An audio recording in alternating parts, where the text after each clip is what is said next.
Welcome to Sheetal's recipe. आज आपण मार्केटमध्ये मिळतं अगदी तसंच सॉफ्ट क्रीमी हे व्हॅनिला आईस्क्रीम कसं बनवायचं ते पाहणार आहोत। हे आईस्क्रीम बनवण्यासाठी फक्त 2च वस्तूंचा वापर केलेला आहे। अगदी सोपे पदार्थ आहेत आणि मस्त असे हे आईस्क्रीम घरच्या घरी तुम्ही तयार करू शकता।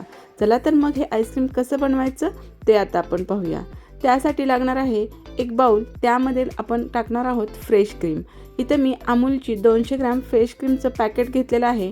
अशा पद्धतीने पॅकेट ओपन करा, म्हणजे ह्या पॅकेटमधली सर्व क्रीम व्यवस्थित आपल्याला काढता येते। आता हे जे पॅकेट आहे हे आणल्यावरती मी 8-10 तास फ्रीजरमध्ये छान असं थंड करून घेतलं होतं। जर तुम्ही आणल्या असं डायरेक्ट पॅकेटमधून काढायचं नाही, कारण ह्याला थंड होणं तितकंच गरजेचं आहे। जेवढी तुमची क्रीम थंड असेल तेवढं तुम्हाला फेटताना ती व्यवस्थित फेटल्या जाते।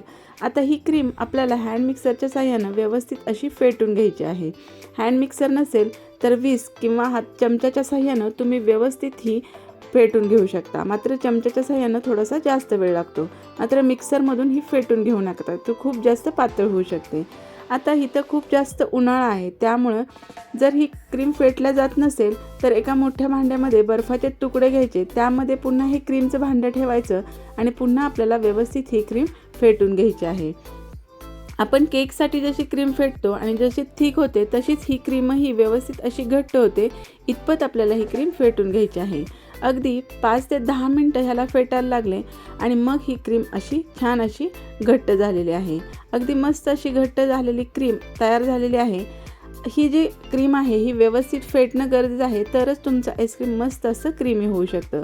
अगदी स्मूथ हे असं बॅटर आपलं तयार झालेलं आहे। आता यामध्ये 50 ग्रॅम कंडेन्स मिल्क टाकून घ्यायचं, त्यानंतर थोडासा व्हॅनिला इसेन्स टाकायचा।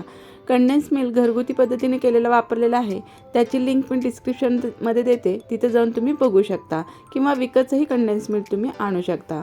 आता हे व्यवस्थित पुन्हा मिक्स करायचं। 1-2 मिनटं आपल्याला हँड मिक्सरनं छान असं फेटून घ्यायचं।